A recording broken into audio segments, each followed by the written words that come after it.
Hello, everybody. Welcome Hi, back. guys. How you doing? I'm good. How about you? Good. Welcome to the Castro Files. Thank you so much again for joining us. Absolutely. Beth's got a great story. do. We're going to give a disclaimer on this one in a minute. This one does get a disclaimer, but... Before we get into that, of course, go out, do us a favor, like and subscribe to the Castro Files channel. You can also check out all the audio out on iTunes, Spotify, all the places. Audible, yeah. And it's going to be under The Bar is Open with Beth and Greg for the audio stuff, if you're into that. Or definitely watch the video, of course. I think that's always the cool part, because we get there's a lot of cool pics, and this one especially. Imagery in this one. This one's, I think it's going to be heavily kind of covered with that, because it's some of the, So my disclaimer is this one is brutal. It's pretty gory, and it's pretty detailed, so if you have young children around or you're squeamish, maybe this might not be for you, but if you really like it's bad, but it's not too bad. So give it a try. It's a serial killer story. I got this from the Bizarre True Crime Volume 9 book by Ben Oakley.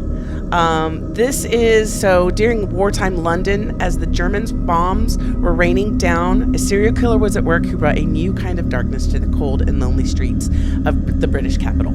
I'm also going to disclaim we're both struggling with these allergies, so I'm a little hoarse and it may give out from time to time and may need to get a drink of water, but we'll make it. Yeah, we'll figure it out. All right, let's go. So, there is nothing worse than a city in fear of bombings falling from the sky, except perhaps a serial killer who took advantage of London's darkest hours to feed an evil desire for cold-blooded murder. Known as the Blackout Killer or the Wartime Ripper, 27-year-old Gordon Cummins finally snapped and went on a killing spree across London that left 6 women dead and 2 severely injured who barely managed to escape his clutches. And if we've got a picture of him, I've got 2. So that is his military picture, and I think the next one too is his just him looking very dapper. Dapper. So one of the things that he was a pretty handsome guy. He was, and he was very charismatic, and like they almost compared him to like royalty. Like they called him the Duke in his circle because he was just so,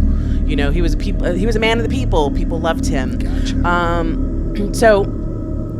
Coming just 50 years after the infamous Jack the Ripper murders, Cummings was seen as a new Ripper, carving his way through the streets of London. Most of the murders took place in February of 1942, but he was also suspected of killing 2 more a few months earlier in October of 1941.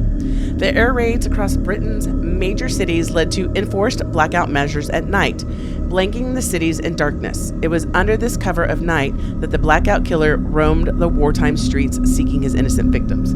Can you go? There is a picture of what London would look like during these blackouts. So, that is literally... It's just dark. Dark. So they can't see what to target. Right. This was planned so that as the bombs were dropped, it would make it difficult for them to find where they were going to throw it. Yeah. So like I mentioned, he was an extravagant person. The blackouts had been imposed on various cities, including London from September 1939, and were put in place to prevent enemy aircraft from being able to identify targets by sight. The blackouts remained in place until some restrictions were lifted in September of 1944 as the German war machine weakened. What set Cummings apart from the rest of his dark peers was the brutality with which he carried out many of his murders. Some of the victims were badly mutilated that police first thought they had been victims of the bombs. That's how messed up their bodies were. Born at the tail end of the First War, North Yorkshire raised Cummings spent his childhood under the watchful eye of hardworking parents. His father ran a school for the mentally challenged teenagers, and his mother was a housewife to 4 children. Cummings had an unremarkable childhood, but sought a career in chemistry before moving to Newcastle when he was 18 years old to take a job as an industrial chemist. Due to his poor timekeeping and antisocial behaviors, most likely developed from the family's closeness to the delinquent school, he failed to keep down a job more than a few months. When he was 20, Cummings moved to London and took various jobs, but found himself drawn into the large society life the city offered. His love for clubs, bars, and London women led him to developing a persona for himself that lifted him from the working class roots to something he believed was more desirable. He worked on a posh London accent and told wild stories of nights with multiple women and a fake heritage designed to show others how better he was than them. His extravagant persona was funded by petty theft, lifting him from beer-swinging peers into champagne lifestyle. So, he set himself up. Yeah. He was a criminal. On top of it, slippery slope. The Duke. At 21, Cummings joined the Royal Air Force, and his posh persona led to many nicknames, including the Duke and the Count. Though he annoyed most of his comrades with tales of grandeur, he trained hard enough to be selected for the flight duty by the RAF Selection Board. He also married Marjorie Stevens in 1936, but they never had children, and their marriage was more out of convenience than love. She would continue to believe her husband was innocent of any crimes right up until her own death many years later. Shortly before his arrest, Cummings was due to report for duty at an aircrew receiving center in Regent Park, where he would have ultimately sat behind the controls of a Spitfire. I'm assuming that's a plane. Okay. Yeah. But the Duke had gone down a path of murder and brutality that to this day raises the hair on the back of the neck. During the time of the London murders in October 1941, Cummings was stationed in Coleraine, Wiltshire. But whenever he went on leave, he would head straight for central London to use prostitutes and revel in his own tales of magnificence and showmanship.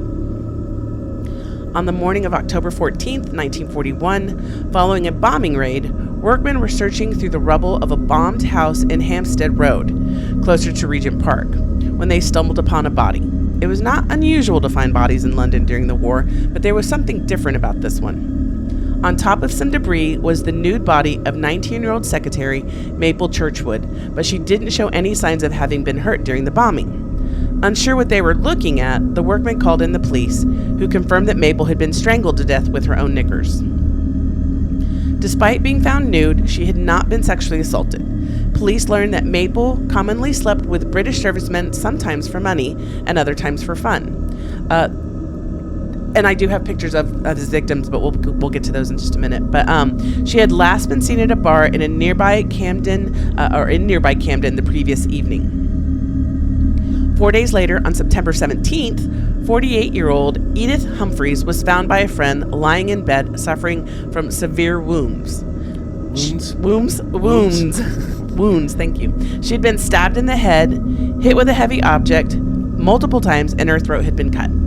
Edith was alive when she was rushed to the hospital, but unfortunately died shortly thereafter. There was no forced entry to her home, and due to the closeness of both women's murder, police suspected the same killer had been responsible.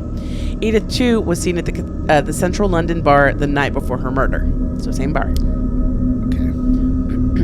The Mutilator.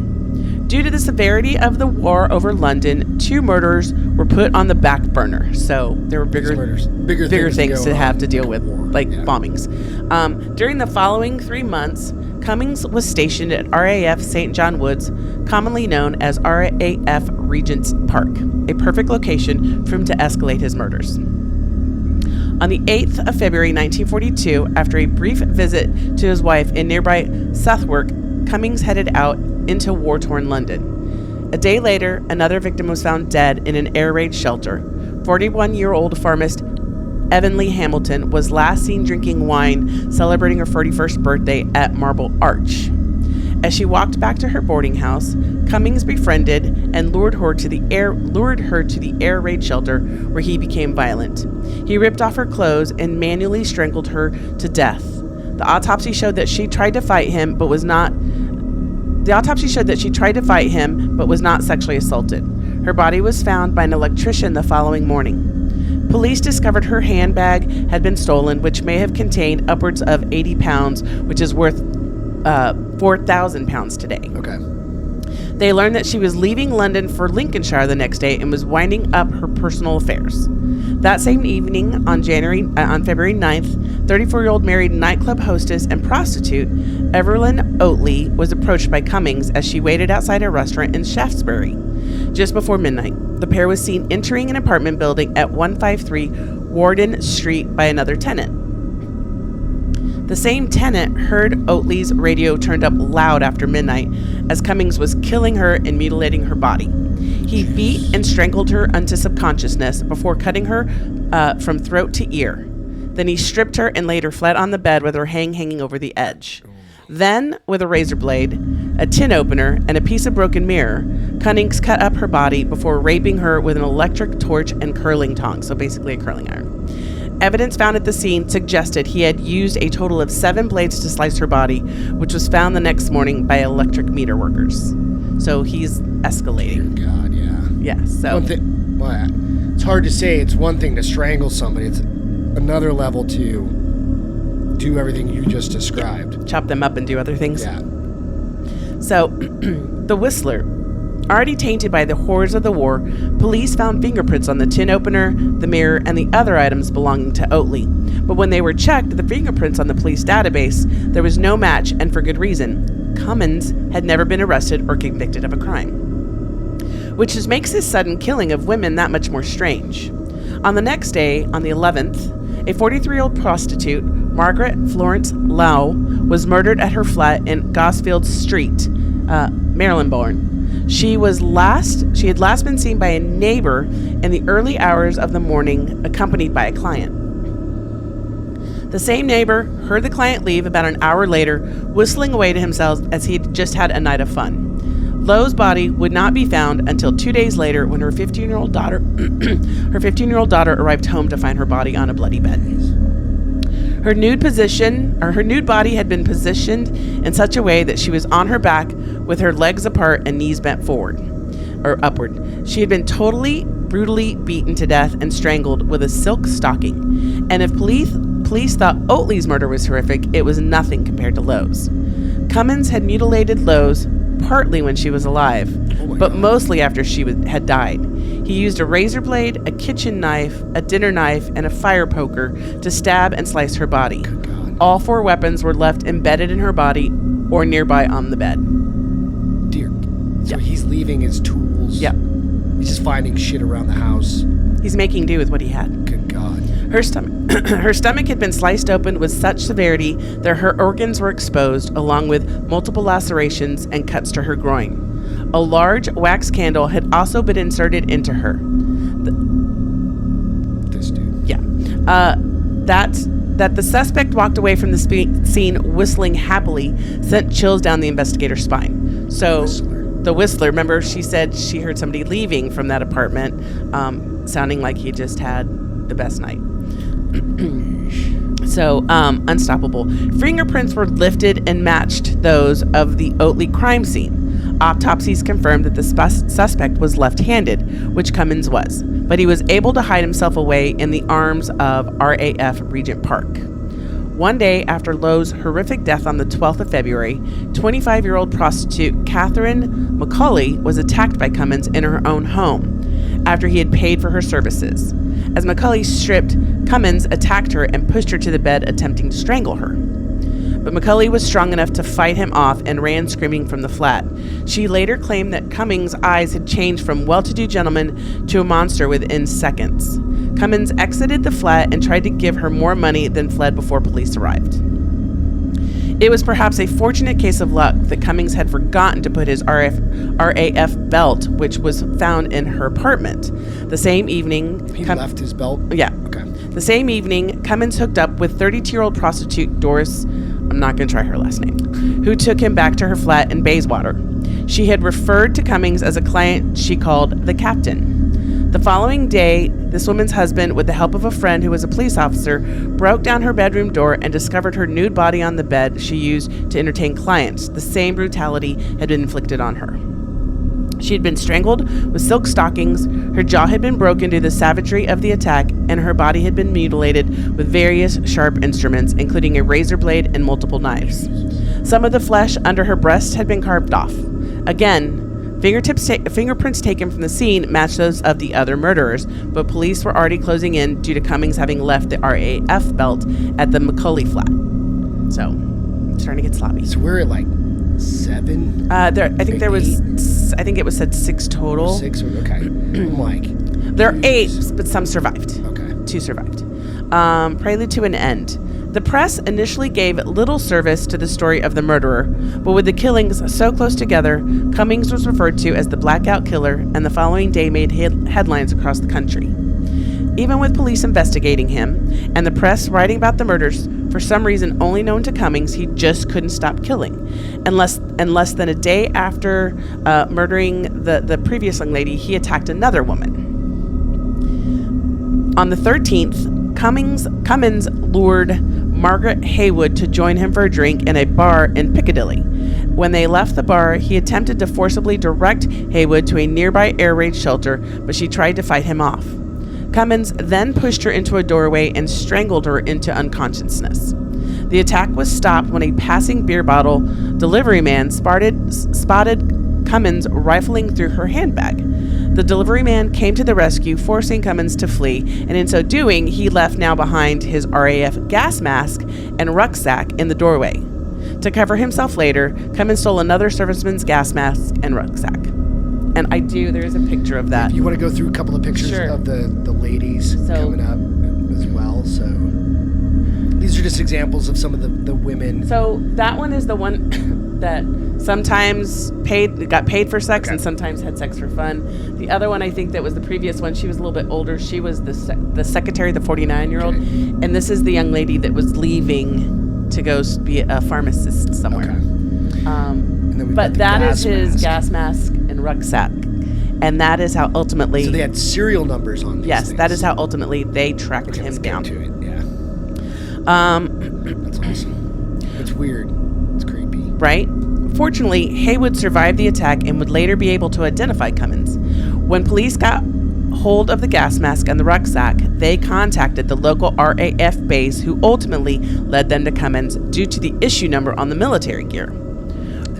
On Valentine morning, Cummins was arrested, but concocted a fake story that he was out drinking whiskey with another serviceman whose name he coincidentally couldn't recall. He claimed to have no memory of attacking Haywood, but wished to apologize to her if he had done that. While he was under arrest for committing grievous bodily harm, detectives realized they could have the Blackout Killer in their custody, so they jumped into full-on investigation mode to prove it. Yeah, because I don't know what the British laws were during World War II or whatnot, but they're like, here, you got 72 hours, but he still committed a crime of assaulting her, right? Attempted murder, and she pointed him out. So they had a little bit of time, but not much. So irrefutable evidence. The RAF Regent's Park passbook was signed by Cummins on all the nights that the murders and attacks had happened. But fellow servicemen claimed they all had each other's back and falsified documents with pencils should any of them return after a military-enforced curfew. Police later discovered that Cummins and other servicemen would sneak out of the base at night and not return until the early hours. When police searched his belongings, they found most of the proof that they were looking for. Cummings had been taking souvenirs from each of his victims, including metal cigar cases belonging to Oakley, along with a picture of her mother. There were traces of blood on one of his unwashed shirts, and his military uniform had traces of brick dust only found in the air raid shelters where Hamilton's body was found. Okay. But most importantly, all the fingerprints belonged to the suspect in the 4 February murders were a match to Cummins. They also discovered that I think it's £1 notes had been given to one of his victims by her attacker. The investigators tracked the serial number and discovered the notes were brand new and had been issued via the RAF base to Cummins. Okay. Haywood identified Cummins in a lineup, and the police had everything they needed to lay multiple counts of murder at his feet. In front of them was not only one of the most brutal killers of the 1940 London, but a terrifying serial killer who offered no real motive for his crimes beyond circumstances. Cummins still maintained his innocence when he was charged with murder on the 16th of February and put together various stories to lay blame at the feet of other servicemen who had clearly swapped RAF-issued clothing and accessories with him to pin the blame on him. In 1942, Cummins went on trial for the murder of Oatley and pleaded not guilty. With all the witnesses, autopsies, and forensic evidence, there was no way he was going to get away with it. He was found guilty of the murder of Oatley, and in the interest of British public, was sentenced to death. On June 25th, 1942, Cummins was led to the gallows at Wadsworth Prison, where he was hanged. He maintained his innocence right up until the end.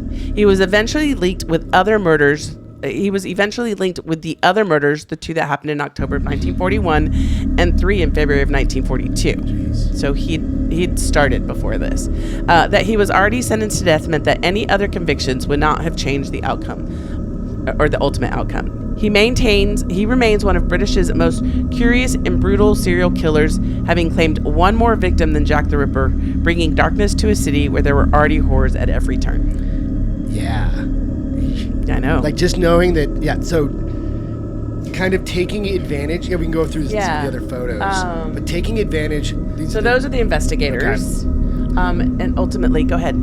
Taking advantage of. Like taking advantage of like the bombs coming down and like killing people like during those. Well, the bombs coming down and prostitutes. Yeah. You know. Right. I mean, a couple of them weren't prostitutes, but the majority of them were. Wearing your gas mask or doing like those sorts of things. That's weird. Dude.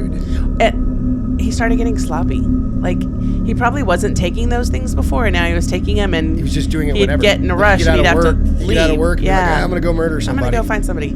That's crazy. The next one, I believe, is... That's one of the can openers. That's a can opener he used on somebody. On one of his victims. Or a version of the can opener. I don't know if that's the actual can opener, but a version of the can opener that was used. That was another one of his victims, and that is the prison that ultimately he was sentenced to death and hanged. Sentenced to death. Yeah. Great story, but it's interesting how you hear about Jack the Ripper, but you don't hear about this story, right? And he's even more prolific, but Jack the Ripper it's like they've still never found him. Yeah, Jack the Ripper, they don't know. So they don't this even know guy, who it was. You would think they would talk more about this gentleman because he was caught and convicted. It was solved, right? I guess that takes some of the mystery out of it. So Jack the Ripper, he just went silent or whatever, and they never found him. So great story. Thanks. Creepy, gross, a little brutal, but I found it interesting. Absolutely, good one. Thanks. Absolutely. So, thank you guys so much for hanging out tonight. Be sure to go out and like, subscribe on the Castro Files channel. Yes. I want to thank Pete, who's off camera right now, for helping to produce this He's episode. waving. Appreciate it. And everybody, have a good night. Till next time. Hey guys, love you. See you later. Bye. Cheers.